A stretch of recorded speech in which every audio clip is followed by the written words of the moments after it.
কারা কারো অ্যাকশন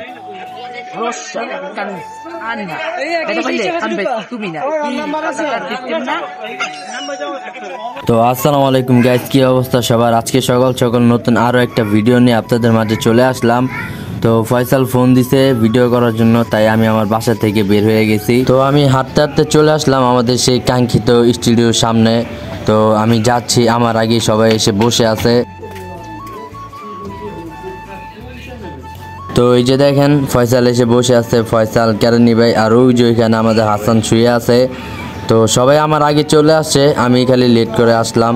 সকাল সকাল চলে আসলাম আমাদের টোকাই স্টুডিওতে। আপনাদের কাছে স্টুডিও কিছু না হলেও আমাদের কাছে অনেক কিছু, কারণ এটা আমাদের কাছে অনেক বড় একটা পাওয়া। এটা সবার কাছে না হলে আমাদের কাছে বড় একটা কি জানি।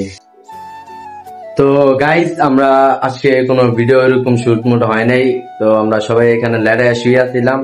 তো এখন ফয়সাল বাসায় চলে গেছে, কেরানি ভাই চলে যাবে, আমিও আমার বাসায় চলে যাব, গিয়ে ফ্রেশ ট্রেশ হয়ে খাবার খাবো, তারপর আমি আবার আপনাদের সাথে আসছি। ওকে। তো গাইজ, আমি এখন কাজে বের হচ্ছি, কারণ আমি ওইখানে সারাদিন ভিডিও করে সন্ধ্যার পরে আমি এই কাজটা করি, আর এটা হলো একটা ফুড ডেলিভারি কাজ। তো গাইজ, কোনো কাজই ছোট না, কারণ সন্ধ্যার পরে আমি এভাবে বসে থাকি, তাই আর কি চিন্তা করলাম যে কোনো কাজ করা যাক টুকটাক, তাহলে আমার কিছু আর্নিং আসে। তো গাইজ দেখেন, এই যে আমাদের কেরানি ভাই, সেও কিন্তু আমার সাথে এই কাজটা করে পার্ট টাইম হিসেবে।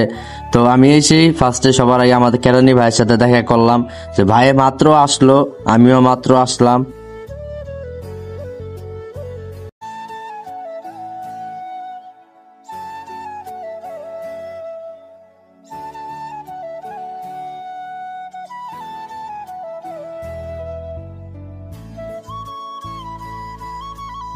কারা কারো অ্যাকশন।